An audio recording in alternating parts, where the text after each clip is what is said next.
Gerald, i-distribute mo yung hotdog sandwich at ito ang iyong premyo.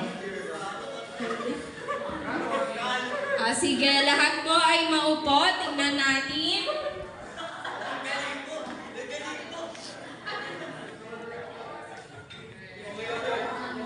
Sige po, ano? Isa pa. Sa Bring Me, hindi lang tayo nagpapabilisan, no? Patalasan din na tenga, no? Sige po. At dapat titignan natin yung mga paligid para mahasa yung set of sight natin, no? Sige nga, tingnan natin kung makapagdadala na.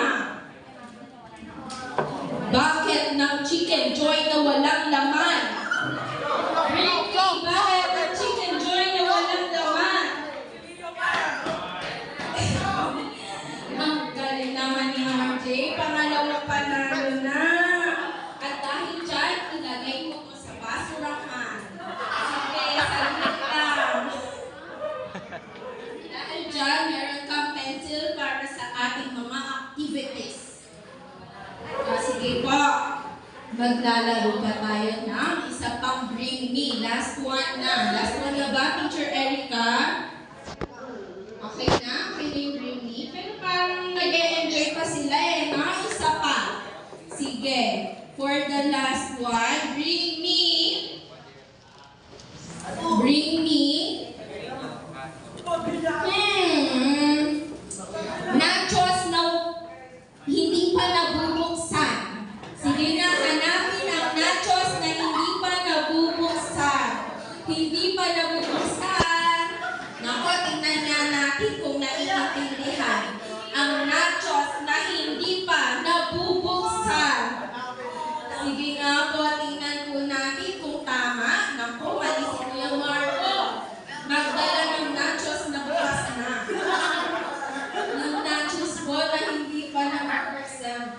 Okay, very good naman si Kuya. Nachos na hindi pa bukas. No? Dahil dyan, ang premyo ni Kuya ay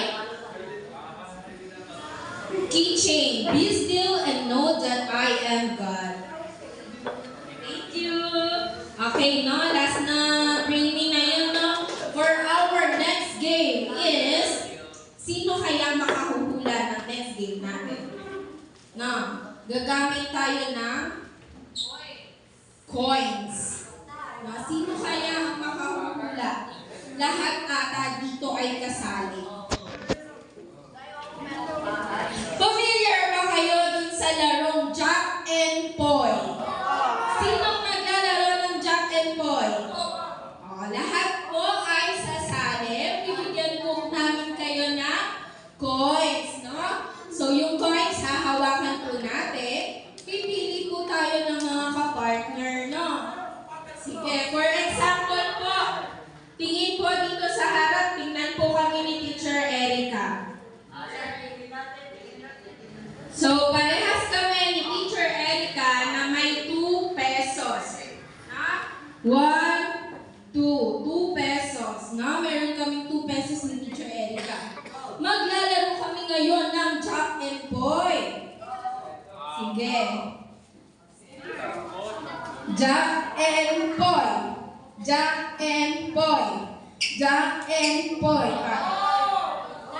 Natalo ako. Parang si Teacher Erica ay ibibigay ko yung 2 pesos sa kanya ngayon. So, ang pera ni Teacher Erica ngayon ay 4 pesos na. 2 plus 2 equals 4. No?